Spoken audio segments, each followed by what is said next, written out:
Well, Connie, thank you so much for taking the time out of your busy life to be here to support Barbie and do this practice interview for her. I don't know how much she told you over the phone about what she's doing, but we have invited Barbie to apply for a huge promotion in Mary Kay, and she has accepted. She's super excited. She'll become what we call a sales director in Mary Kay, and it's pretty impressive because about 2% of the Mary Kay US sales force right now hold that position. So it's exciting, isn't it? That is exciting. Okay, so Congratulations. Thank you. exactly. So what we're going to do I'm going to go over the qualities that we look for in successful independent beauty consultants with Mary Kay, and then we're going to go over the benefits of what a Mary Kay business can provide. And at the end of the interview, I am going to ask you, because again, it is a practice situation, if, based on whether or not you have qualities that we talk about and whether or not you have reasons to do Mary Kay as far as the benefits go, I'm going to ask you if this is something you would ever consider doing yourself. And Barbie will be observing, and if you have any questions throughout it, it's very typical in a real live interview for someone to stop me and just ask a question. So don't be nervous about that. The more interaction we can have, the more realistic this will be for Barbie. So does that sound good? Yeah. Okay. Well, first of all, there are about 6 qualities over the years that I found to really benefit people in Mary Kay. So if you have any of these already in your life, chances are you could be quite successful working for yourself and specifically in Mary Kay. So the first quality or something we look for in people that are coming into the business are busy people. Does that surprise you? Are you busy? Extremely busy. Right. Yeah. I don't run into too many people that aren't, but the reason we look for busy people is because busy people tend to be really good time managers and they get a lot more done. So if you're involved in a project at work or at church and you're supposed to, head up the committee, do you typically look for someone who has all the time in the world and, doesn't have a lot going on to be on that committee, or do you look for people that are always on the go because if you ask them to be in charge of something, they're pretty much going to get it done? Right. The busy person, right?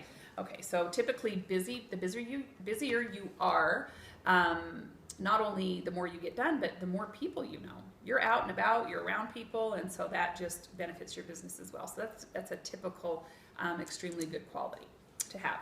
The second thing we look for is people who have more month than money. So meaning the month is not over yet, but the money somehow is gone. And so, in other words, we look for people who are motivated financially to do or have more in their lives.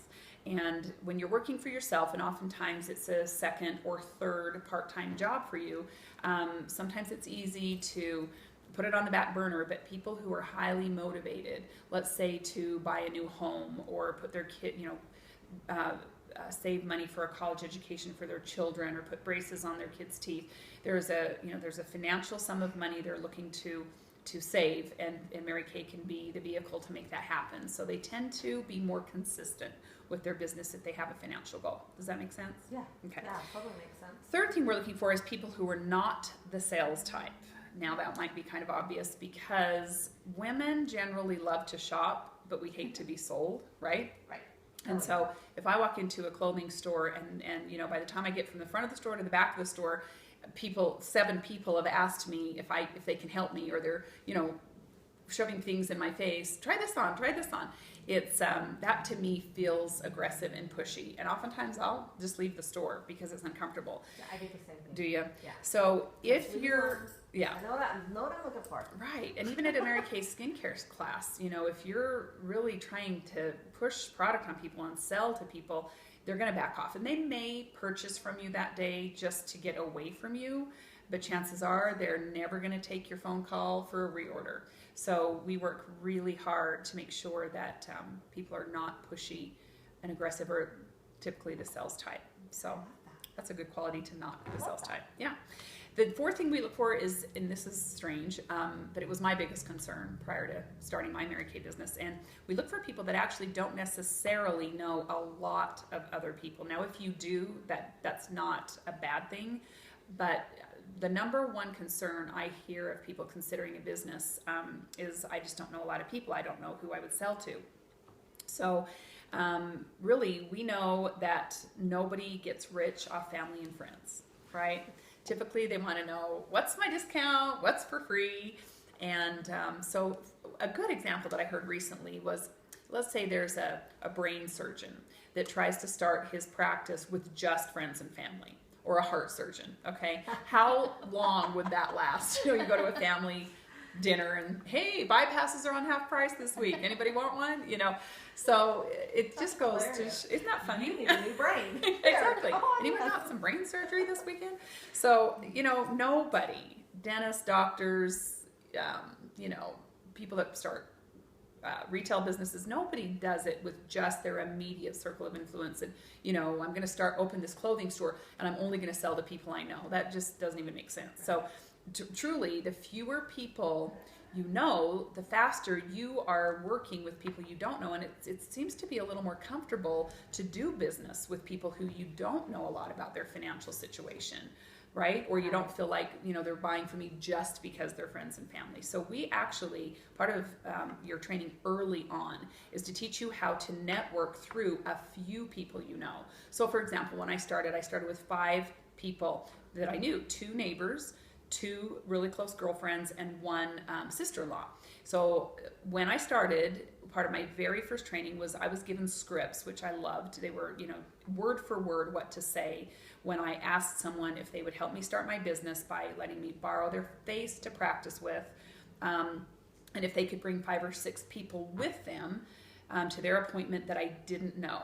So if we are sitting here with 5 or 6 people that you know, but I don't, and 3 or 4 of them purchase product, and then one of them says, gosh, I would love to earn some free product or get a really good discount by hosting my own class like Connie just did.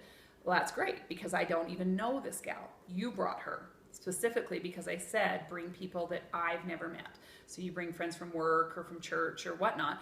And so this gal, let's call her Jane, holds a class. Well, I don't know Jane, and I certainly don't know Jane's friends. So even though I'm just starting and you're one of my good friends, you bring 5 or 6 I don't know, and one of them books an appointment, and then she holds an appointment and brings 6 that I don't know. And from the second or third week in business, you're working with people you don't know, right? Does that make sense? So that's pretty awesome. that really helps. Yeah, that really pretty helps. Okay, the 5th thing we're looking for is people who are family oriented. In other words, motivated by the needs of their families. Okay. Typically, people can say, well, I've got these little kids, and maybe when my kids get bigger, then I'll do Mary Kay. But that's almost using your family as a reason not to do this and get more. And we don't want that. We want people to say, gosh, I've got these little kids, I want to start saving for college now.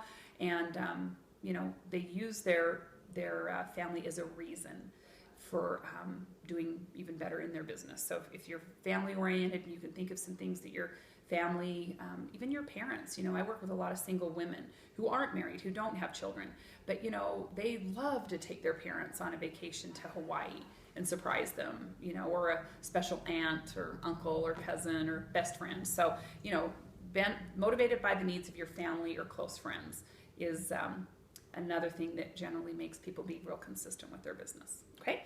And last but not least, we love decision makers. I find that people who can make a decision, even about starting their business quickly, tend to do better. They're not procrastinators. They know that, all the lights on the highway are never going to be green at the same time. So they really live by the vision for their life and not by their circumstances. So they'll make a quick decision. So out of those qualities that we have found over the years make people successful in owning their own business, which of those would you say describe you? Well, probably a little bit of all of them. Do they? A lot of people say that. I did. Yeah, because, nobody wants to be pushy. Right. I don't know one person that's not motivated by money. Exactly. Everybody I know is busy. Well, Yep. okay, every woman I know Yeah. is Let's busy. be clear. Let's be clear on Right, that. right. Yeah. So true. So really, because so many of those describe you. I know a lot of people just because I am busy, but that would just kind of be an advantage to get to know more people. True. And they really all do make sense. So what we can learn from that already is if this turns out to be something that would benefit you, you could be very good at it, just simply because you have those qualities. Okay? All right, so let's move on to the reasons people do Mary Kay. There are several benefits, and we'll just talk about the basic ones.